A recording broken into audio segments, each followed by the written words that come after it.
Okay, getting started now on Outlook.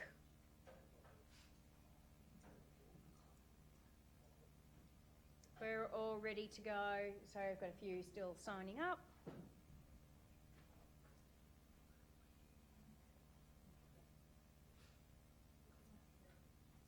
Now, Outlook as a productivity piece, it's usually the one core location we spend the vast proportion of our days. And it's usually the one thing that we are the least efficient of when it comes to the way of working. There are some features and functionalities that will certainly clear things up. Get to know your keyboard shortcuts because they will make a huge difference to the way that you work. Also, start to look at the different ways in terms of notification. A few things that come up, will make a difference to your environment. So getting started in something like Outlook. We had it open a little earlier. Now I'm using Indiana Jones at the moment. I have multiple personalities as always, but my name is Kirsty. Okay. So when we're getting in and getting underway in something like Outlook, for example, more often than not, we're handling our information way too many times. Way too many times. What is the average amount of times that you would read the email that come into your mailbox? So one email comes in from someone. What's the average amount of times you will read that one email? Any idea? 3 times. Why do you think that is? What behaviour it is that we're actually doing when we get an email come in? That's Dan. Yes. So the first one is the scan. Yeah. Come back and have a proper read again. Yes. Respond straight to it, and then read over it again or finalise. Yeah. Often we'll have then a good read back because we've forgotten what it was after the initial scan, and then you kind of go, I can do that tomorrow, or later today, or I'll come back to that, or okay. So the average is around about 3 times. What's the amount of average amount of emails you generally tend to get in your mailbox in a day? Does anyone have a look? Yeah? Yeah? But if you did a search and you showed me all the emails that you've sent and received in the last year, you could go, okay, based on however many, 365 days or 220 days of work that you might usually do, because it's not really the weekends. You're not going to be, hopefully not working on your weekends. So you start to divide it up. The average starts to sit at around about 80 to 100 odd emails can be coming in sometimes in a day, depending on the type of role that you're in. It's always role dependent as well. So if you say it was just a flat line, I'm just going to go, say you received 100 emails a day and you've read the vast proportion of them, potentially 3 times, you've not received 100 emails in a day. You're closer to nearly 300. Maybe not as many if you halve it, you say you've kind of read a few of them, maybe 50 of them you've read more than a couple of times. You've still got 150 to your 50 rather than 50 emails. So when you have a look at statistically, the amount of times you read your mail is usually because you're not doing a couple of things to get yourself ready. You're not doing something like the moment it comes in, looking at it, tagging it for later, deleting it, moving it, responding to it, putting it on a calendar. There's so many different functions that we can actually do to make sure that on the first touch you know exactly what you've got to do if you're going to come back to it and read it, hopefully only a second time. Often we're reading in terms of behaviour when you start to look at it, anywhere up to 4 or 5 times. Not 3, 4 or 5, because it's a Friday, I can do that Monday. Monday you're really busy, so then all of a sudden it's Tuesday, and next minute we've got it. So many times that we've actually read our mail and we still haven't actioned it. Okay, so let's have a look at some of the different ways, and when we're working with Outlook and we're looking at some of the design and the structure, we'll work our way through first some of the interface, and then we're going to come back to how do you actually manage your mail so that it looks a little better in terms of hints and tips.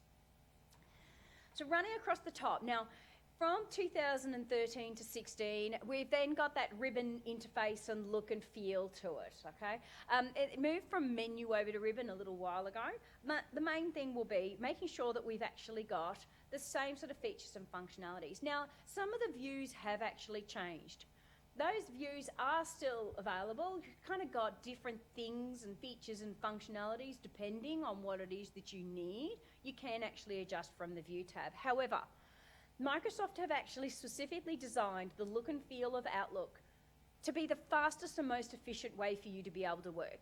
It is going to look different from one version to the next as you start to upgrade. I would highly recommend just getting used to the new look and feel, because it goes based on millions of people using it and what they have found that is the most efficient way for you to be able to work with your mailbox.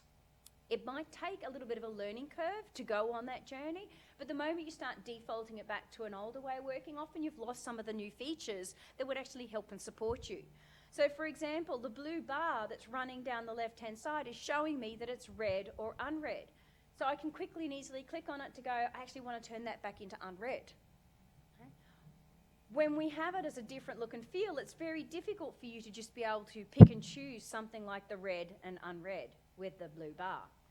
You've got some quick actions over on the right-hand side, things like flagging, just deleting directly from here as part of my view. We've got all our filtering up the top, and we will come back to some of that. But based on the view that you've got, there are some quick and easy ways. Running down the left-hand side, so the folders that you've got, your favourites at the moment in here are turned off. But I can usually just go, I want to drag my inbox up. I'm going to drag my send items up, and then anything else in particular, such as a really good search, and it could be anything that's potentially unread mail, and we can create our own search folders, and we'll have a look at that in a minute. So I have my quick and easy favourites, and I can just collapse it down and have a really simplistic view when it comes to my mailbox and just work on a couple of core as I need to, rather than sometimes all of the busy running down the left-hand side. Over on the right-hand side is your preview pane. You can have your preview pane to the right or down below, whichever you actually prefer, that's fine. So reading time, right or bottom. That way you'll see you don't have anymore that quick read unread. You'll need to know your keyboard shortcut, which is Control U to do read and unread, or you can go right click, and that's when you've got to start to go mark as read or unread. It's also on the home tab, and you can then start to then do your read and unread. So Control U and Control Q are your two keyboard shortcuts to be able to do that quickly and easily. So when you change the view around, you are losing some of those quick functions. Okay? So that's always the downside of taking it back to an older way. The new view that you've actually got within some of this. Now, our reply and forward are sitting up the top. So say I reply, it's what's called inline. Do I want to? Yeah, sure. Download. So when I'm replying inline, which means within that particular screen. Now, I get some basic features and functionality that come through as a part of composing in the tools. You'll see I've got all things like attaching files based on my recent history. Attaching other items, I've got my signature, I've got my BCC from. Some of these features are there, but if I want to do something a little bit more complex, then I'm going to need to pop it out. So I can go pop that out, and now I've got the full features and functionalities of all the different components around mail that I would need. If I do a reply inline, so Control R to reply. So if I do a reply inline, and I click away, because there's no typing in there, it's got draft, but if I click away, you'll see it will drop it off because I didn't actually type anything. The assumption is you don't need to. But if I do a reply, and I just go yes, and I click away, and there it is. See, it says draft. So even as I get more and more going, instead of me having to go to my drafts folder, I can see it directly inside my mailbox that I've actually got a draft to be able to work with. And I can go back and it's here ready for me to go. I could also go over to my drafts folder, same thing, but it will keep it in the mailbox for you as part of your conversation history. when we're putting some information in up the top, so say I'm trying to find someone in particular. Now, I haven't typed in Kojo's name before. Kojo, it's not really coming up with anything, but if I do Control K, it's check name. Okay, so your check name is here up the top on a ribbon, but if I go Control K, if there's no other Kojo, it would automatically drop his details in there for me. However, if I type in something like Karen and I go Control K, it goes, oh, hang on, I don't know which Karen you want, but I'll filter the whole address book down to the Karens for you. Okay? It's a much easier way to be able to find people is actually using your Control K to check. Okay. That's getting ourselves underway. Basics of the email, a few email one-on-ones. Now, when I'm wanting to create a new mail, you've got keyboard shortcuts to be able to support you in creating new mail. If I hover over a new mail, you'll actually see Control N for new. Now, Control N for new will be whatever it is that you're on. So say at the moment, Control 1 is mail, Control 2 is calendar, Control 3 is people, Control 4 is tasks. So say I was on the calendar, Control 2. Now if I go Control N for new, I'm actually going to get a new appointment. I'm not going to get new mail. So it's not great because that means you go, I did the wrong thing, I've got to go back to my mailbox, so we're kind of clicking around. If I want to do a new mail item from no matter where I am in the Outlook suite, so if you're on contacts or you're on tasks, you'll actually see the keyboard shortcut for a new email message, Control-Shift-M. If you get used to that keyboard shortcut, it won't matter where you are across Outlook, you'll be able to generate a new mail at any point. So that's Control-Shift-M. Same thing with a meeting. If you're in your inbox and you want to do a new meeting, Control-Shift-Q. Not quite one that you're going to easily probably remember. It's going to take a little bit, a Q. And that's only because the A is there for an appointment. It's not like you're going to go Control-Shift-M because that's mail. Okay, so it's not going to do a meeting with an M. That's why it's kind of defaulted over to a Q. Okay. They're good ones to get to know. It will help and support you an awful lot. There are lots of other features and functionalities to be able to choose from. Get to know some of these keyboard shortcuts. As I said, Control-Shift-M for a new mail. Control 1, 2, 3, 4, 5, 6. Okay, in terms of your navigation from one screen to another.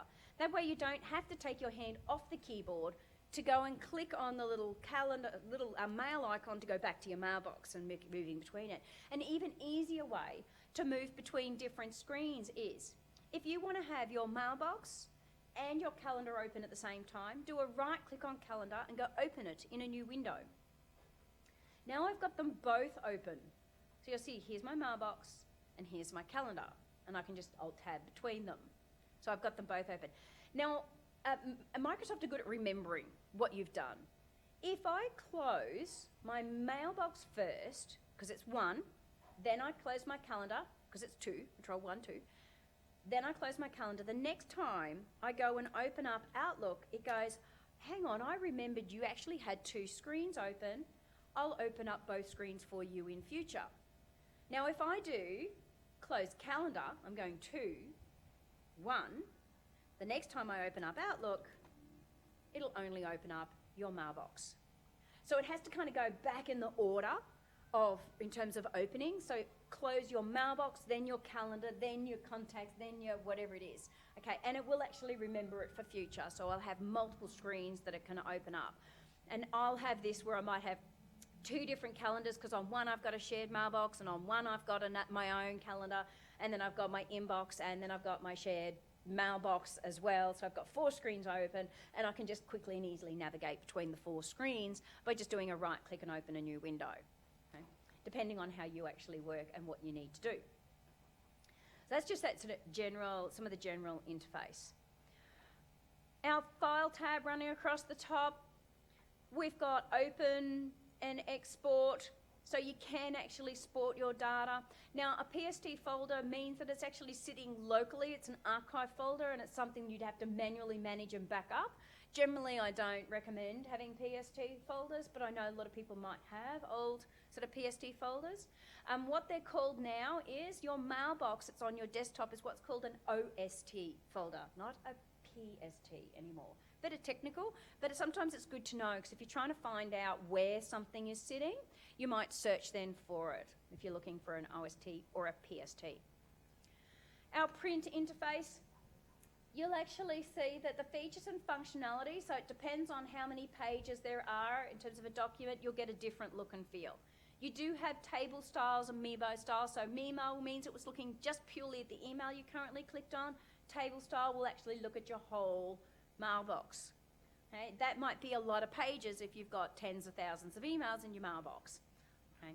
So I wouldn't be printing that up. But it depends on what you're on as to the view that you're actually going to get given.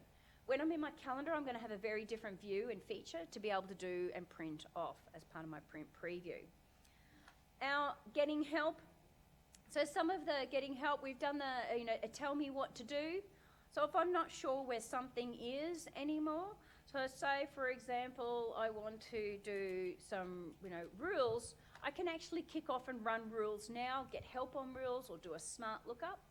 So what kind of rules do I want to do? All features and functionality and commands can actually come from the tell me what to do up in the top.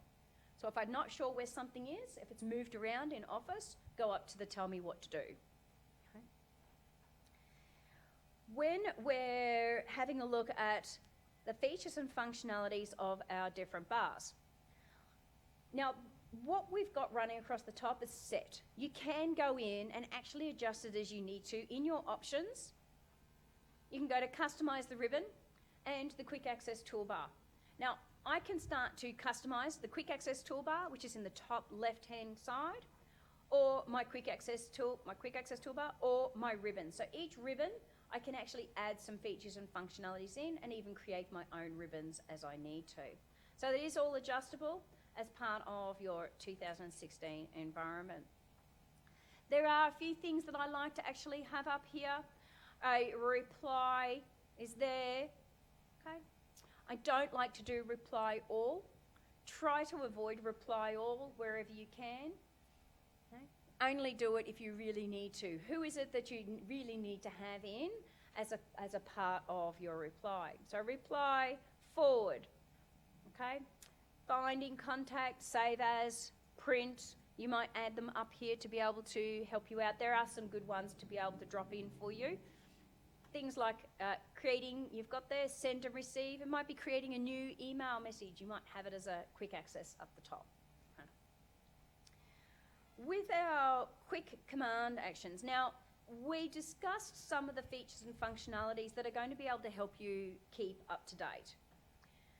When you receive an email, I've got the ability to reply, Control R. Reply to all is your Control Shift R. And then your Control F to forward. It is not find in Outlook. It is find everywhere else, but it's not find in Outlook. If you actually want to do a find in Outlook, it is your Control Shift F, and it will then go into advanced functionality if you want to do your keyboard shortcut. If you're doing a search, your bar up the top here, so you've got a little search bar sitting at the top of your mailbox and information for you to be able to start searching. You get what's called your contextual tab that's going to help you on your search. Understanding how to work with search can be important. Now, it is by default looking into the current mailbox. You can actually change that scope in your options. If you wanted to always be looking at all items, for example, you could change it around. So I could then go, I'm searching for the word turning. It's doing a bit of a look. These are all the features. It will highlight it in yellow. It will also highlight it inside the document if it's got the word turning in it too. So it will show you where it is throughout that mail.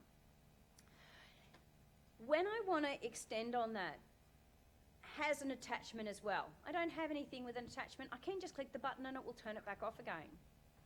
I can do a from. Now, often what we will do is we'll type someone's name in, but we won't necessarily say, is it from or to someone? So if I went and put in, what have we got? We've got success And I then go from, see it goes from sender, and I've not then included it's included the word, but it's not actually classing it as a sender's name. So you're better off to start from highlights, and I go success. It will then look for anything to do with the success email address. I can quickly and easily, so they've got from, but it hasn't got to up here. So you can do a send to me or CC, not sent directly, another recipient, or you can just come over here and adjust it and say to. Now, I'm in my inbox, so I might want to go and look at, all, have I sent something to success? Now, this is just a generic kind of mailbox. I haven't emailed back the success email address, probably, a one-way street, but I can say from to. You can adjust these features and functionalities around a lot. Things like received this week, next week, sent to, customised. You can actually put dates in as well, by the way. So you can go a date from to. So a lot of times people are going, but I want a specific date, and they kind of go, it's not there in the list. You can actually do that, or in your advanced functionalities as well. Now it's doing the current, you'll see here, or you can go all. It's in the drop down as well as up the top here. By default, it will only have a certain amount of search engines and recents. So you can see here, okay, there are lots of other features and functionalities. Just have a look in the more button. A lot of times I see people get very frustrated with search. It's usually just because you haven't quite delved into it enough to understand. It does go based on Boolean type search as well. So you can actually have a look at that online as to what that means and how do you actually set some of the search parameters up to be able to work with. So we do have different search options as a part of it. In your advanced find, you can start to then drill down. There are lots more choices, including sizes and heaps of criteria to be able to build it, especially when you start getting, if you've been in an organisation, I've seen them, people in an organisation for 30 years, and they've got, absolutely gigabytes upon gigabytes of mail, and so everything's in folders. There is research that's showing that there is no difference in terms of the amount of time it takes you to find something if it's in folders or in one box. It comes down to how do you best work if you like things in folders, but you are creating some more work for yourself in some respects. But the search engine is really good. It comes down to understanding search well. If you're going to have one big box, make sure you know how to do your searching, whether it's in folders or not in folders. It's not going to make a difference. Okay. There's a lot of school of thought around that one and arguments, and I won't start that fight. Okay. Okay. Now, so my mail has come in. Reply or forward. Another thing might be is turning technologies. I've got this come in. I need to do a meeting around it. What makes a good polling question? I need to have a chat with my team.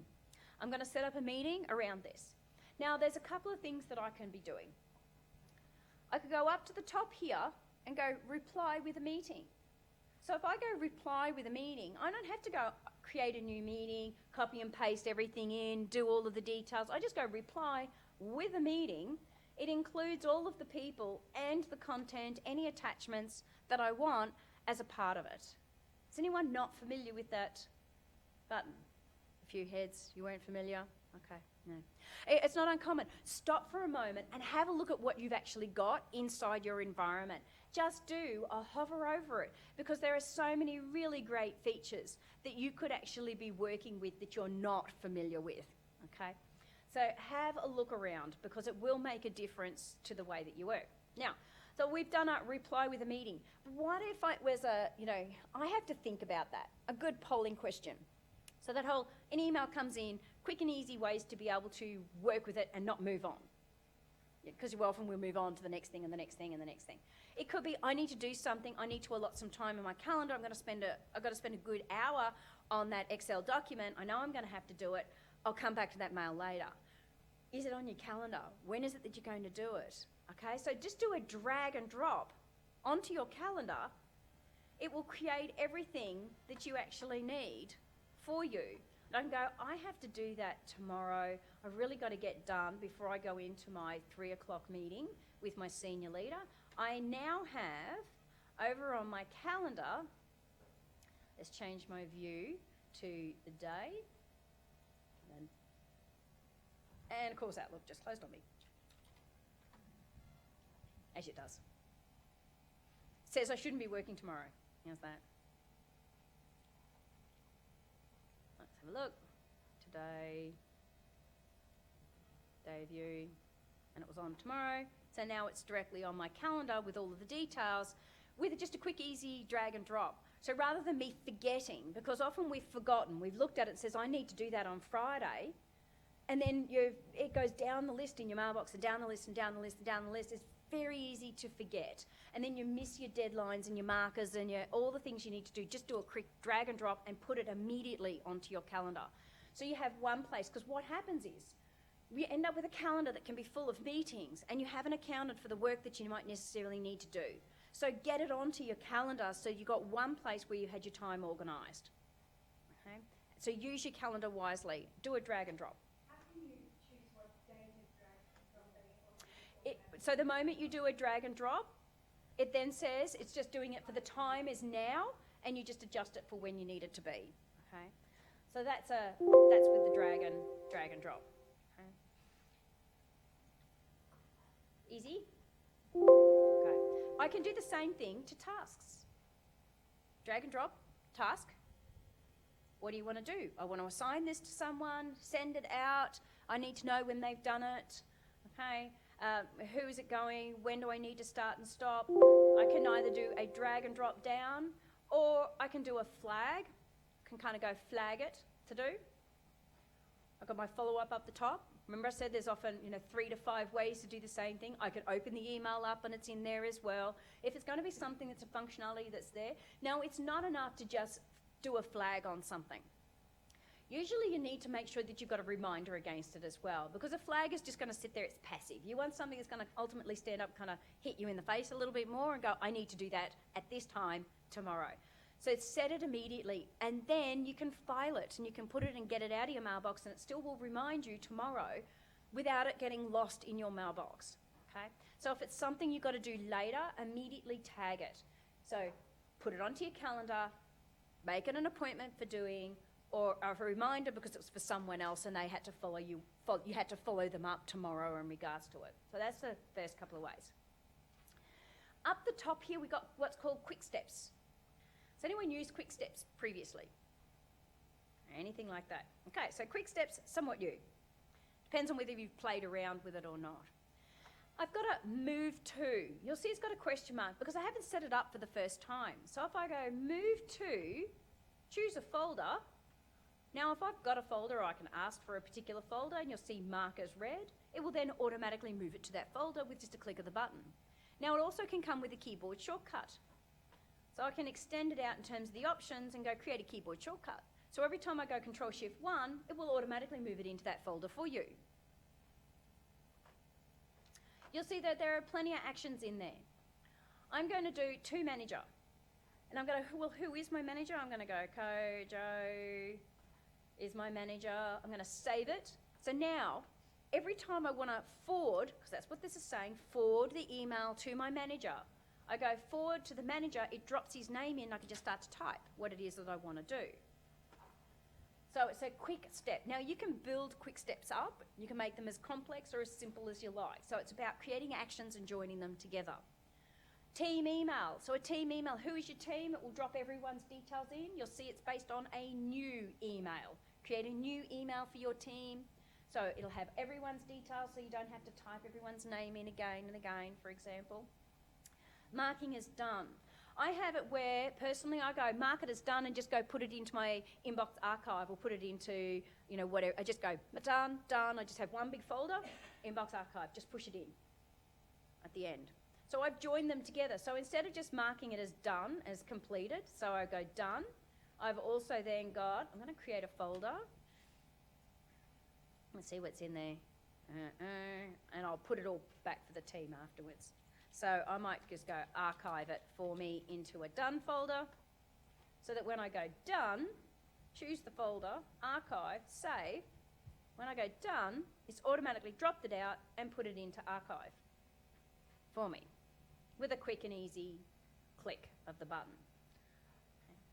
Now, it depends on what you want it to do, where you want it to go, if you want to have multiple actions. So say we have a look at it. So I've got new quick steps. What kind of quick step do you want to start from? I can manage those quick steps. So I just automatically did my done, and I might go edit. You'll see here, I can start to add in actions. So I can go, mark it as done, create this, do that, forward it here, send it there, CC in, generate a new, whatever it happens to be, I can group together and also give it a keyboard shortcut. So if you've got repetitive actions, go and start creating. So if I go new, custom, starts with a blank, give it a name, and then go, what do I want to do? And you can build up your actions. Particularly valuable. I do it a lot, especially when you're on a project or two projects for now, and you go, just put that in that project folder, put it in this one, put it in that one. So I have two folders up the top and just go move to, move to, move to, move to, move to. And I don't have to worry about dragging and dropping, I just click of a button. It'll mark it as red and move it to. Okay. So there are some of the other features and functionalities. If it is a newsletter, for example, and it keeps hitting your mailbox and you've got all these newsletters and they're building up and you have to kind of manually move them or get rid of them or you're missing them and it happens a lot, then I would say to you, create a newsletter folder. Go put on your calendar once in the week to go and look at all your newsletters. Okay? Then do a right click on it and go, I want to create a rule of always moving anything that comes in from learning with turning effectively, anything that I think is that newsletter, go and drop it into the newsletter folder, runs the rule, drops it in there. Now, it depends on where it's actually come from. Now, at the end of the week, I usually do it sort of after lunch on a Friday, for example. I block out an hour to look at my newsletters. And if I've got 120 newsletters to actually look at on a Friday, what do I start doing? Falling asleep, deleting, read the important ones.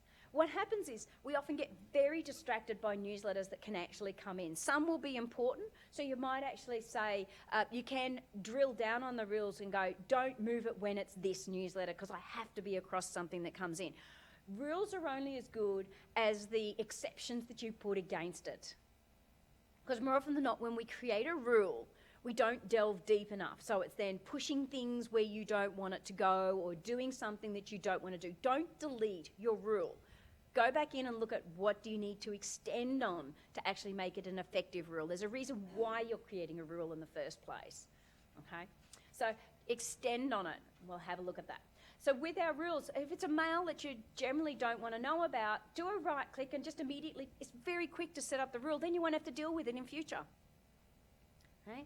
So make sure that as part of the first time it comes in, do something as an action item, whatever that action item is.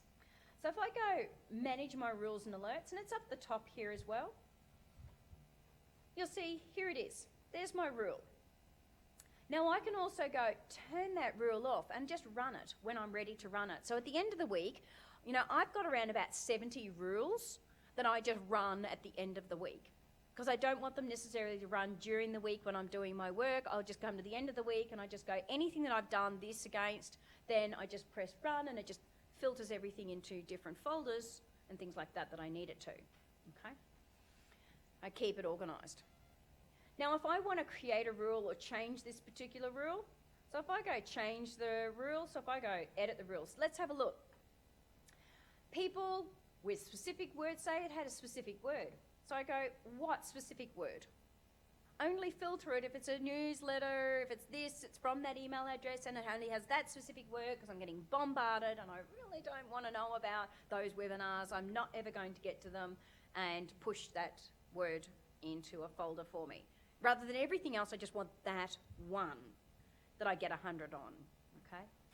So it's always with a specific word or marked as or a specific sort of things. This is the, what is it to get it started? Then if I go next, this is the action. So anything that I define as the condition, then have an action against it. What do I want to do? Move it, delete it, print it, play it as a sound. So anytime I get something that comes in from my senior leader, play a sound so I know that it's actually hit me.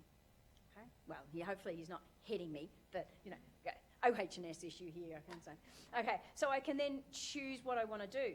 The next one is the exceptions. And often we don't look at the exceptions. We go, what is the condition? What is the action? But what is it that I don't want you to do? Go one step further if your rule isn't actually working properly. Except if it contains these words.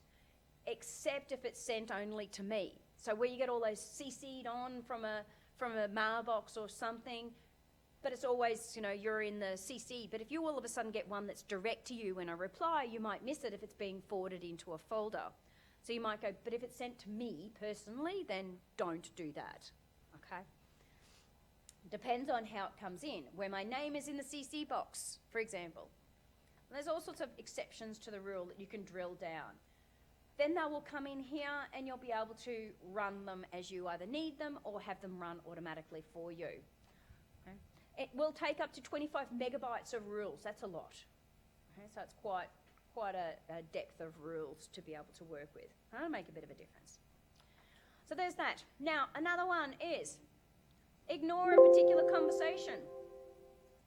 So I've got the whole how do I want to clean up conversation. So you might want to just keep the latest in a conversation. So it will actually group things together. So if I go view, show as conversations for my mailboxes, if I've had a conversation where it's gone in and out, which it may not have, I don't have any in and out conversations, it will give you little arrows over to the left-hand side. So I might have to set up an email with Kojo, training test, and I'll get him. Please reply.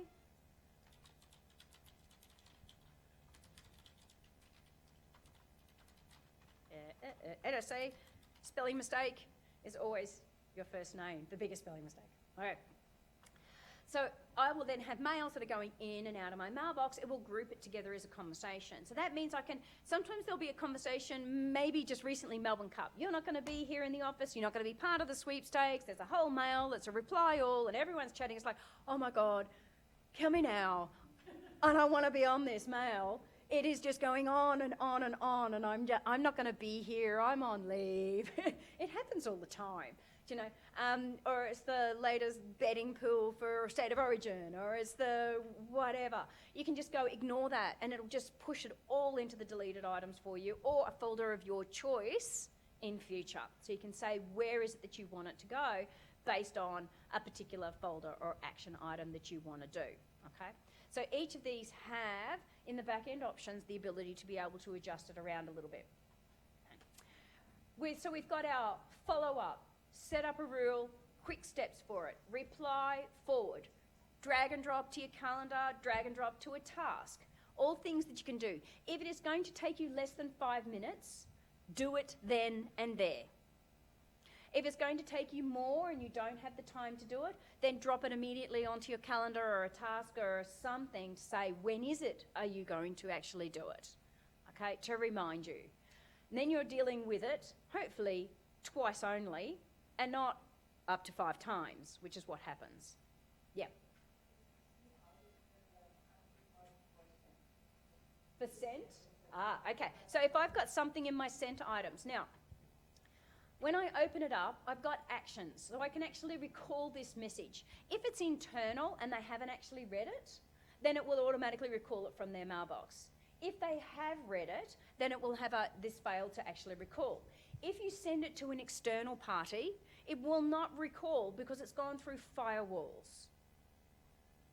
Okay, so it's not going to. Sometimes what I can do is I can go resend this message. So it means that it takes everything. It doesn't have a forward there or a reply there. Sometimes you want to send the exact same email to 5 different people, but you want to have them as separate emails.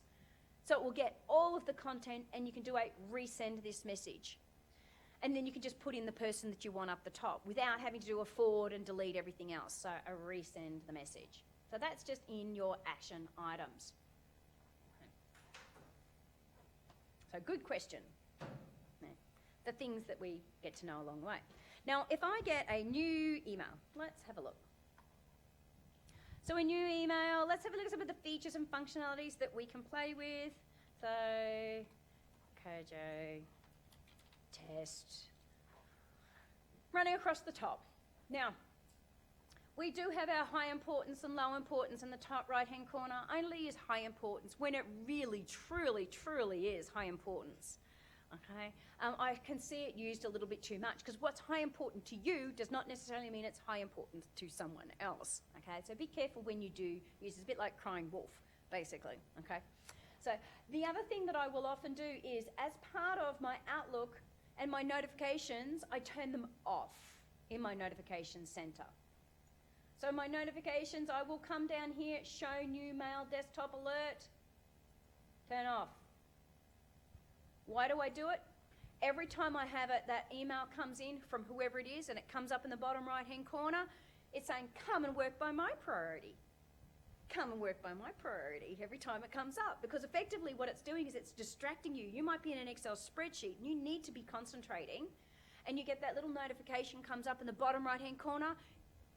It distracts you. The moment you go over and deal with that mail, it takes you on average 26 minutes to actually get your mind back in the game and concentrating on what it is that you're doing. 26 minutes to be truly concentrating back on a document when you get distracted, okay? And that's quite a long time. You think you're back into it, but you're not, because your head's kind of still thinking over here and what do I need to do, and you're off on tangents, or you go read that newsletter or something, okay? So the average is that in terms of broken concentration. So turn the notification off. You can set up a rule that if it's something important, then bing me or do something to notify me that they've actually done. That's when you can set the rules up instead, that it's someone important like a senior leader. So within my messages, on the Insert tab, we've got attaching Outlook items, so it will bring in something from your mailbox, for example. Putting in your calendar, I see too many people go and type in, for example, their availability. And I go, there's my calendar for the next 7 days. I only show my my working hours. Do I want to have some limited details in there? It's my senior leader, so you can probably know. Give me limited details and go okay. Here is my availability of my free busy for the next week. It also gives an ICS calendar that they can actually open up. So rather than you sitting there and typing everything out, it will drop it in. Now, it's up to you what kind of detail you want. It's on the Insert tab, Calendar. You could then come in and make some adjustments if you wanted to. You can go, I don't want to have, for example, maybe I don't want to include Tuesday at all. It is just kind of a table. You could just go Control X, delete out, and not include that day at all. Because it's just interactive. Okay. So it's a quick and easy way to be able to send in your calendars to someone else. So we have our signature blocks. We drop in, we can have new for forward, reply, build it up and make it that a little bit easier. So now, based on a signature block, so I'll give it new, Kirsty, for new messages. Actually, I'll do it for replies and not for new. Save. And I'll go a new one for more formal. And I'll go Kirsty.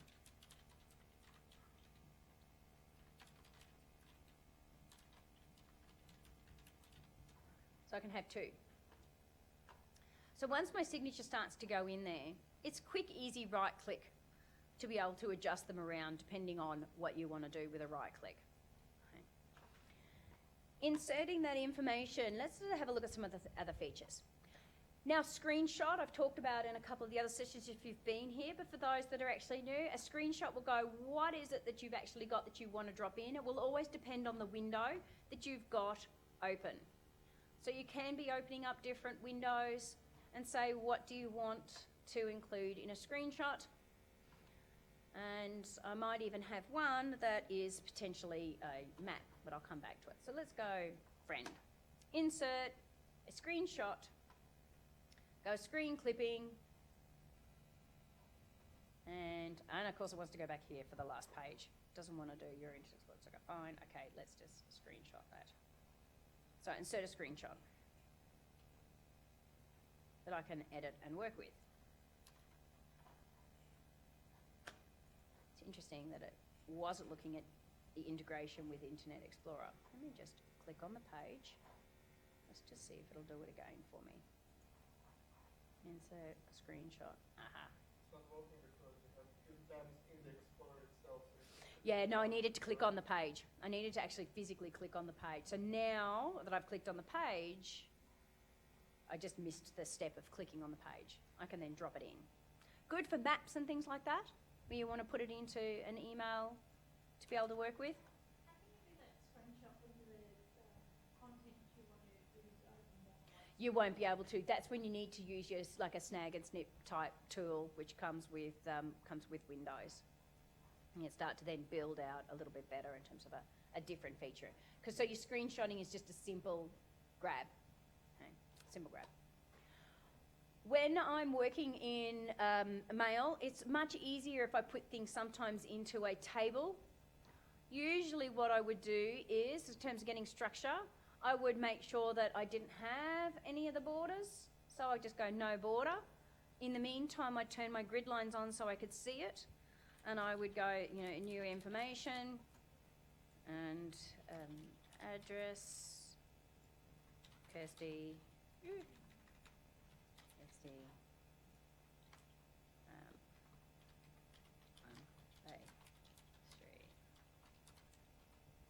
something like that, on Bay Street, Oldemo.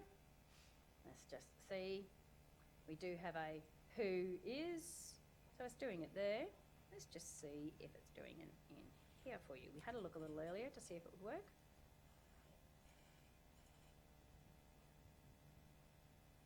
Usually it has a where is. Let's just see on the who is. No. Okay.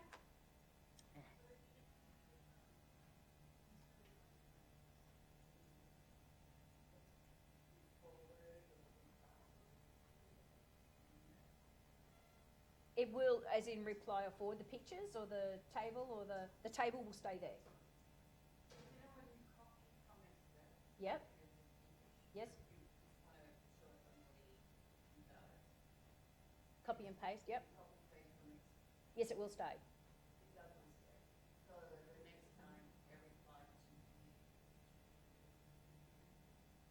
You're losing the formatting of Excel?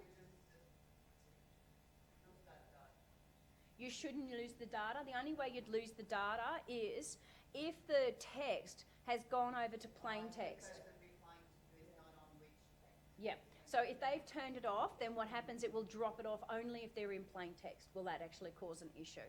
So it depends on how they've accessed the mail, what they've set up as, and that will drop it to plain text. The only time it would actually get rid of any of the formatting.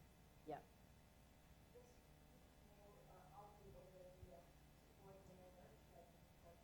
Yes, it does support mail merge, yes. Okay. That's working with your Word and understanding mail merge from there.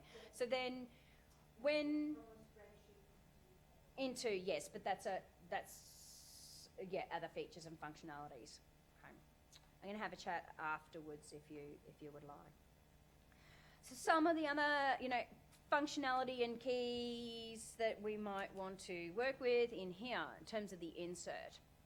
We've got lots of different shapes, smart arts, charts to be able to drop in and create directly from here. Our text box quick parts. A lot of times I use my quick parts in Outlook as well, where there's some preset introductory information. We create it where if I've got something that I type again and again and again, I'm going to delete it up, introduction text. Sometimes we have for example, a kind of an email that goes out that's somewhat regular every week or every month, or, that's when you start to then create your quick parts, where you save the selection into your quick parts. And then once it's in there, it will then be part of your quick parts to use again and again. So as a quick drop in, we did have a look at that in Word. Same features running right across the Office suite is using those quick parts to be able to work with. You can't actually edit that quick part. You just redo it and save it over the top of it with the same name when you're working with quick parts. Some of the other features and options. A lot of times I might actually request a delivery receipt, but it's up to the other party to actually work with it. You've got your voting buttons, and you can do your own customised voting buttons. So you can send out and go, would you like to do the Christmas party on Wednesday, Thursday or Friday? You can have the dates, and they can actually vote on them, right, as bedded into your Outlook. Another one that I might do is delay delivery. Now, my Outlook would need to be open. So if I wanted it to hit the mailbox Monday morning, 9 a.m, when everyone is coming in, rather than, waiting until a particular time and it gets missed, if I want it to be the first thing that they would see, I can delay the delivery to a very specific time. Okay? So that delay the delivery, you can go, do not deliver before. You can even have it where replies are sent to someone specifically. If you're not going to be here as of Monday, you're going on leave, the reply to your email goes back to this particular contact. So you can have a reply to someone else. You can also say, if for whatever reason it failed to send at 9 o'clock, then make sure it doesn't send the next day, by the next day kind of thing. It will keep trying until it can go, and you can say when to stop. Okay. So that's some of the options that a lot of people aren't necessarily familiar with when it comes to working with Outlook. There's certainly plenty that I might actually do when I get in here. Let's have a look at, contact cards. So with our people contact card, if I have someone in there, oh look, we got Brad Pitt already in, awesome. See how he's got a work address here?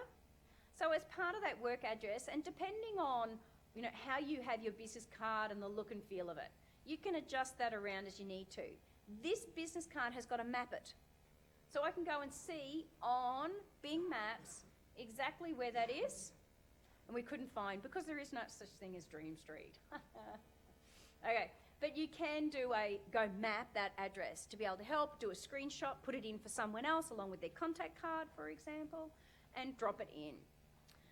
It's called your contact groups now, so you can create new contact groups. If you've already got the email addresses somewhere, you can't copy and paste it in here, but when you add members from your Outlook contact, you can copy and paste them all down here and drop them all in. Okay? So that's when you've got a mail with all of those names, and people go, how do I bring them all in? They try and paste them into here. You're not going to be able to do it here. You can, however, copy and paste them all into your Outlook contacts as a helpful hint and tip.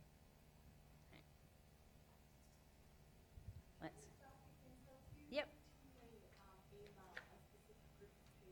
Create them as a contact group. Yeah. So you would actually go into your contacts.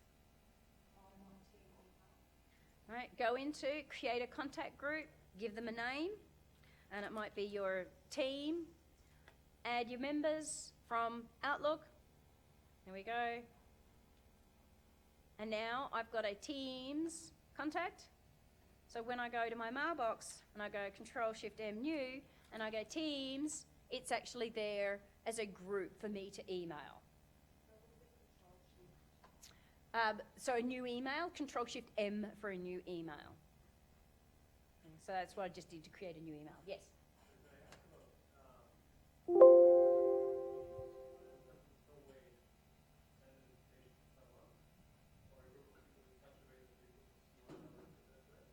For a meeting? Not for a meeting. For mail, yes, but not for meetings. Okay, it's a little different. So on our calendar, let's have a look at some of the features and functionalities. Where they double click on the calendar, you can quickly and easily kick off a particular meeting. My calendar's over on the left-hand side. Often I'll have grouped calendars. I might be opening from the address book, for example, particular rooms. So it depends on the rooms that you might have. So say I need to have a look at these calendars.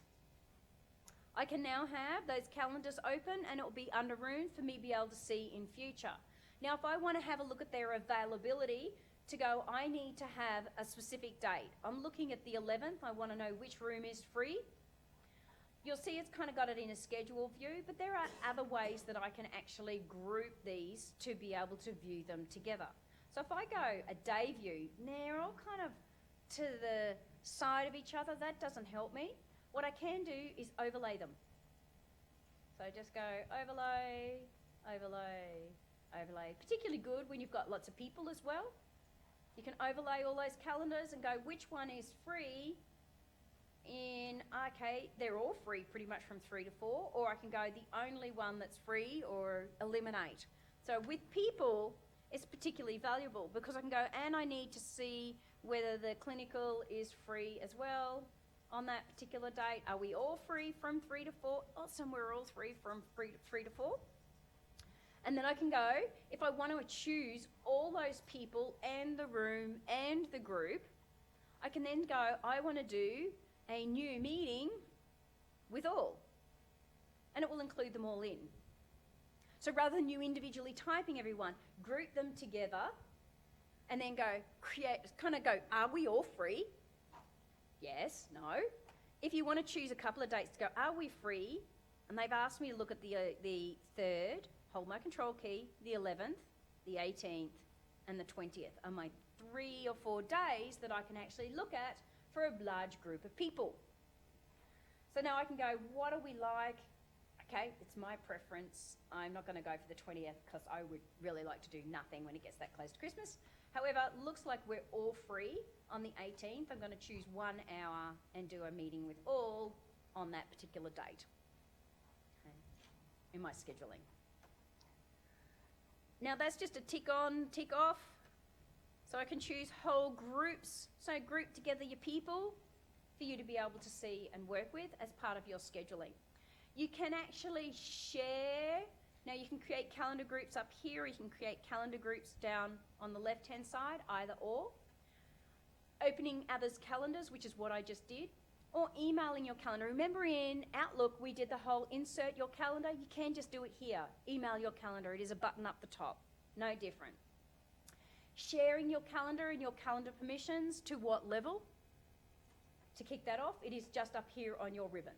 Your general calendar permissions, I say always have it where you can see your at least free, busy, and potentially, location and subject if you need to. When it comes to your team in particular, be transparent. The more transparent, the less likelihood you're going to have of a meeting coming in, going over the top of another meeting. Because if it just says free, busy, they're going to go, I don't know what it's for, this is important, I'm just going to put it in. Yet if they had seen what was in, you go, that's more important than my meeting because it's actually with, okay? Transparency makes a huge difference. If you're getting a lot of clashing on your calendar, become more transparent, okay? Especially when you're getting a lot of details hitting your calendar. So it's a bit of a time saver for you. Often what I don't see is, I don't see things like people adjusting the properties of their calendar. It goes every 30 minutes. The date and the actual temperature up the top, it's in Fahrenheit. That's not much use to me, for example. Go into your calendar properties. Let's go, and it's going to permissions. That's be interesting. Go options, calendar. Okay, we'll go through this way. I can get to my Outlook options through the File tab. I can also do a right click in the bar and just go View Settings, and it will jump directly. Change time zone. Okay, doing some interesting here. So changing the time zones will also take me into my Outlook options. There's usually a multitude of ways. You can go through your quick access bar. You can go through all sorts of different ways. What's your standard start time? If it's not 8 o'clock, change it. Because what it does, it grays out before and it grays out afterwards. If you work only school hours, maybe you say I'm actually only working until, generally 2:30 in the afternoon, then I'm not around. I also don't work on a Friday. Turn it off so people actually know that you're not available for those times. Okay? Your default reminders, free, busy, scheduling, multiple labels. So if you work with here and Perth, because you've got Perth all the time. So this one is Sydney.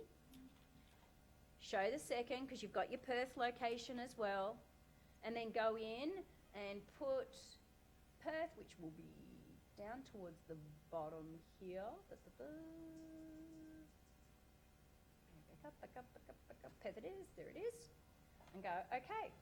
So now what I've got is both time zones running down the left-hand side of my calendar for me to be able to view. Okay. You can drop in all the public holidays and international holidays and things like that. It's all there as part of your options inside your Outlook. So there are a lot of features and functionalities that actually come with this to be able to explore as a part of your groups, overlaying the calendars, getting to know those options as you need to. You'll see them all in the back end here. Go and have a play around. There's your Celsius for your temperature, by the way. Your people card, how does it structure it? Your mail. Go and turn on, always do spell check before sending. One of the last things I'll tell you, go and turn on spell check. Make sure that it goes through the spell check before you send. It's very easy to miss something. Another one that I'll often will say is a really good one. When you do a reply, you can actually preface your comments with your name. That means, let me show you, when you do an email and you reply and you go down and you start to type here and you go new, changes the colour automatically for you. Often it would even put your name. It's probably because of the email type I'm responding. Put your name and a different colour, so it will actually preface it and do it with a colour as well. Okay. So little things that you can turn on as part of your options to be able to help and support you as part of Outlook. Okay. There's certainly lots to have a play around with. There are lots of different new views as well in Outlook depending on where you are. So go and have a look at different views that you've got as part of this, your time scaling. Playing around, your people pane was there in 2013. It's kind of a little bit more hidden now in 2016, but if you do like it, you can actually turn your people pane back on. Okay. Did anyone use their people pane? No? So your people pane says that as part of any email, here's all the emails I've had with that particular individual. So there's all the mail, all the attachments that we've ever had with each other, and any meetings that we've actually got in the calendar. So your people pane is actually rather valuable. These are the different people. You've got all their details, their contact cards. Working with your contact card can then have a lot of value as part of your people pane. So it's minimised at the moment because that's the view I chose. People pane, minimised. Okay. So there's plenty there to go and have a bit of a click around and get to know. Any other questions before we finish off? Yep. Why when I have signature? Yes, your signatures? Yes. I cannot do auto-correct spelling mistakes. Suddenly it's not working. When you do signature, you can't auto-correct spelling mistakes. Yeah. Is that right? Yeah, that's what I noticed when I was doing that. The spelling mistake it doesn't show it. Okay, right. It could be because, and I do find that if you've created your signature, so say in your signature, when you go insert and you look at signatures, for example, if you've got some spaces above, that's okay to have spaces above. Okay, so you might go, cheers, for example. But if you have a space above, like this, and you go okay, and you start typing here, what it's doing is, I haven't included it often will include it in my signature, depending on, I need to do a new one now that I've done that, hang on. No, let me do a new email now. So here, so if I start typing, so say I was typing here, new info, it's auto-correcting. See how it's included in the signature banner? Yeah. So sometimes if it's including it in the signature banner, it may not auto-correct. Because you've got it included in an auto part rather than it in the context of the actual document. Go and have a look and see if it's doing it. So sometimes that's kind of why it might. It's the only thing I can think of for you. Another quick question is, sometimes we have a lot of subfolders. Yes. And you can find this item you want to find only in the search, but then you can see this item, it tells you which folder it is. Yes. But I'm like, I don't know how to get to this folder. I forgot where it is. Okay, righto. So when you're doing a search and it's inside the folder, so if we go training, for example. Okay. Now, the view that I've got, now some of this will be in a particular folder. So the view, you might actually change the current sort of view, current view. So you can go, let's just go single view. Is any of these in that folder? They're all in the current mailbox. Let me just go search and just go subfolders as well. Let's have a look. You can actually jump to it. I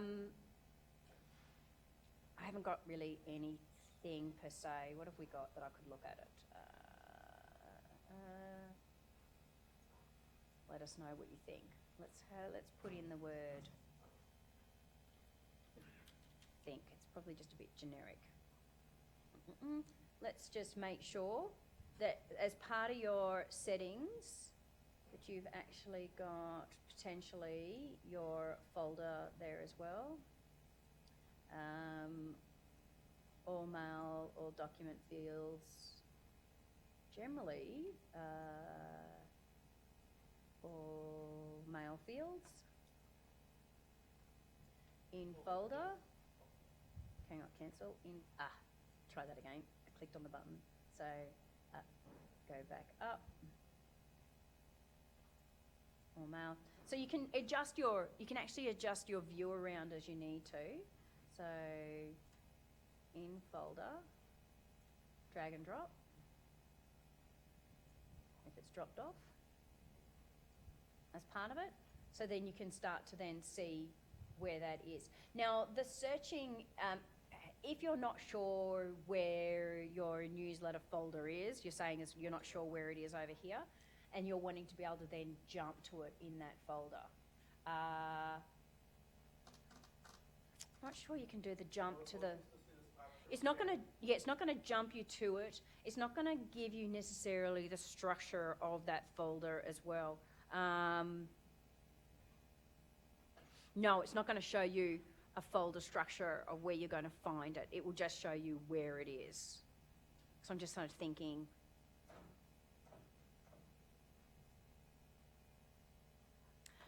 No, look, you can do it. You could potentially do it as part of search. You can create a search. A good search folder to have is an all mail folder. It's a really good folder to have. So in your search, so if you go do a new search folder, create a custom search, choose the criteria, just go all mail, for example. So then you don't have to worry about necessarily where it is. Don't give it any criteria because you don't want to have criteria for all your mail, and just go okay. Now that's literally everything in every single folder no matter where it is, and you just then get an all mail folder and you can just drag that up, and that's literally every single mail in every single folder no matter where it is. Okay. It can be a good folder to have, especially if you're losing things because you're using a folder structure. So then just have one big folder all it is a search. It's not like it's pulling anything out of your folders. It's just kind of collating it together in a different view for you with an all mail. So you just don't put any conditions against it. No conditions, nothing. It's not like you're looking at anything that's over 25 megabytes or, it's just no conditions, and you get an all mail. That will probably be the only other way you could potentially do it, because it's not like it's giving you a string. It's not giving you a string path. I think there might be another way. Let me have because I have done something similar in the past, but not quite probably what you want. It could be. We can have a look at it. Okay.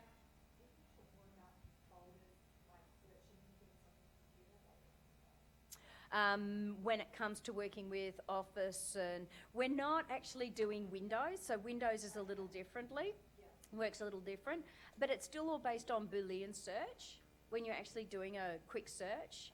So all your search tools, right? Okay, yeah. It just depends on what you're trying to do, and is it an indexed location? Make sure it's actually as part of the indexed location. Yeah. Usually it's just not drilling down enough. You're not putting enough in terms of the search.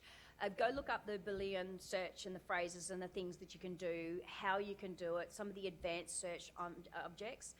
Make sure that it's an index location as well is a really important one, because if it's like an M drive, it's not often your index location at all. So you might need to add it to your index location to be able to help you, because usually that's where it goes a little pear-shaped for you.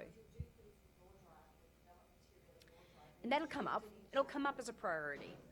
Your drive will come up as a priority over the likes of M drives and things like that.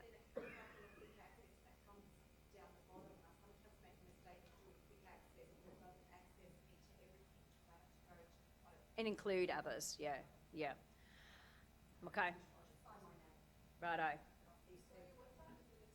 The next, good point. Let me tell you.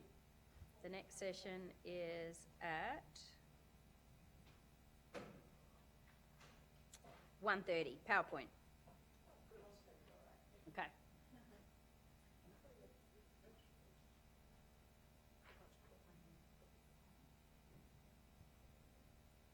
Hello. Yeah. Yep. Yep.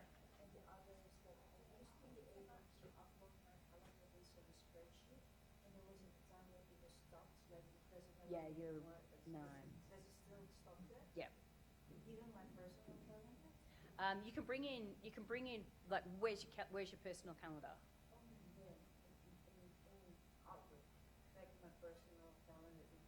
What are you trying to do? Export it to Excel, or what do you?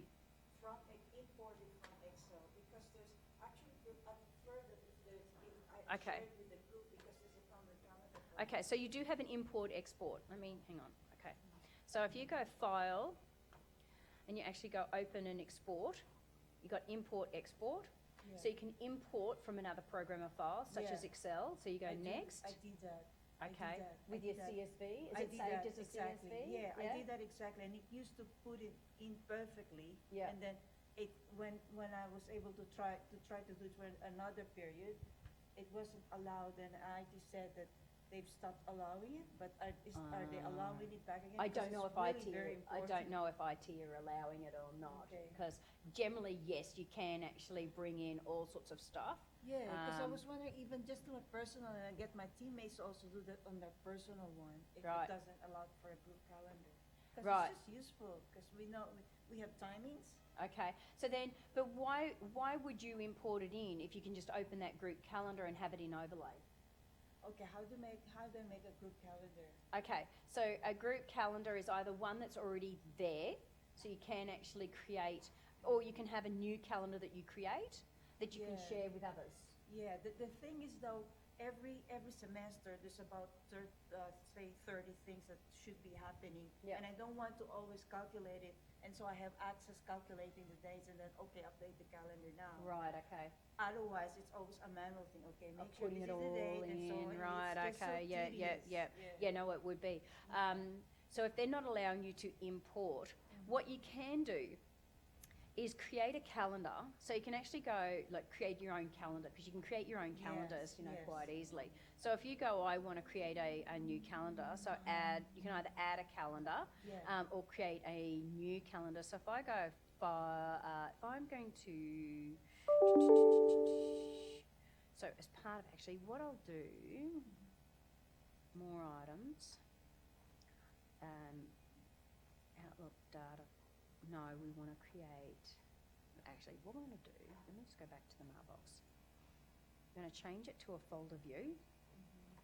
So in folder view, go right click, go new calendar.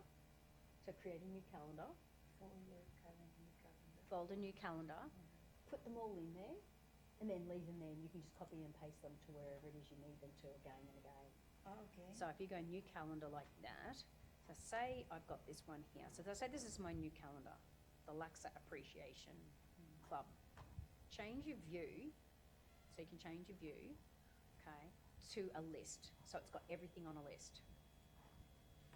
You can then just grab all of them, Control A, Control C, copy them all, and take them over to another folder over here. So you might take it over to all the birthday calendar, and then just go Control V and paste them in. So you can actually copy and paste them all. So create, let me show you again. So if you go, change this to folder view. create a new calendar. So this might be shared mailbox, for example. So I've got a new calendar. So here it is here. Yeah. Then based on one of those calendars, whatever that calendar is, get your view and put it in a list so you can see them all. Because you need to be able to see everything that's actually on the that's calendar. right, that's right. Because it's very difficult unless you change your view on the calendar to Months and so something. on, yes. So the Luxor Appreciation or your own calendar, for example. I'll just use this one. View as a list. There's not much there. Okay. And then you can actually just do Control-C, copy. Go to your shared mailbox.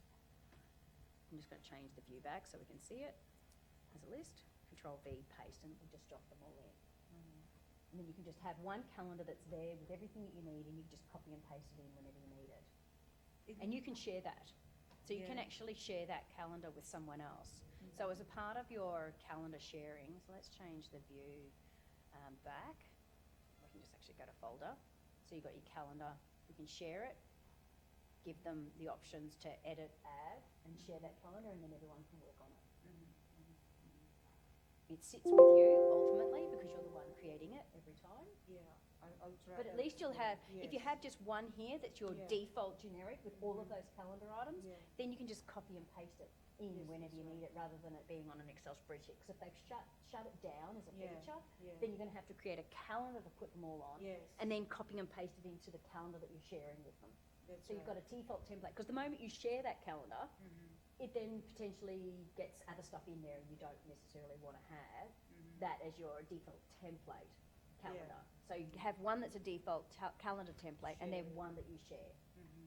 I'll explore and I'll try and explore in it. Yeah. That's probably the main thing, because if they've turned off that feature, then yes, you're going to need to do it. Because I even made sure that I had the proper, the CSV format so that it will be slapping in directly here. And then it's gone. Look, I get it, especially if it's in Excel and now you don't have it in Excel And anymore. it's automatically Yeah. generated. Now, Yep. can you please show me how the mail merge within Outlook will work? I'm actually going to stop because I need to have some lunch Okay. before my next session. So, sorry. It's quite a complex thing in terms of a Word. It's all very much from Word. You need to do it all from Word. Word is the one that sets up the email for Outlook. So if that's so, I've done it. So I thought that there might be a way to skip Word, but I No, know it's Word. I know through Word and send the email to myself and then format it. It's and Word. send- You do it Yes, through. I It's still not do Outlook. that. Yeah. Thank you. Yeah, no, that's okay. Okay. There is MVPs that are actually very specific around Word and Outlook, and Outlook in particular. If you go to, I was actually just discussing it just before in terms of the MVPs that are out there. So MVP is like what you have. Yes, that's it. So if you actually look at the Outlook, it was Doug Robbins, here we go, mail merge with attachments, for example.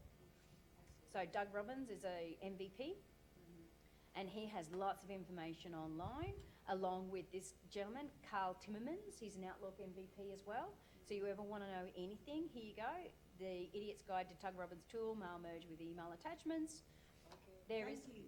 You have lunch now, MVPs. yeah. There are lots of MVPs out there that will actually help you to Thank you. get your head around a lot of that. So, and doing it with Outlook. Yes, thank you very much. Go ahead, lunch. Okay. Thank you. Yes. Yeah.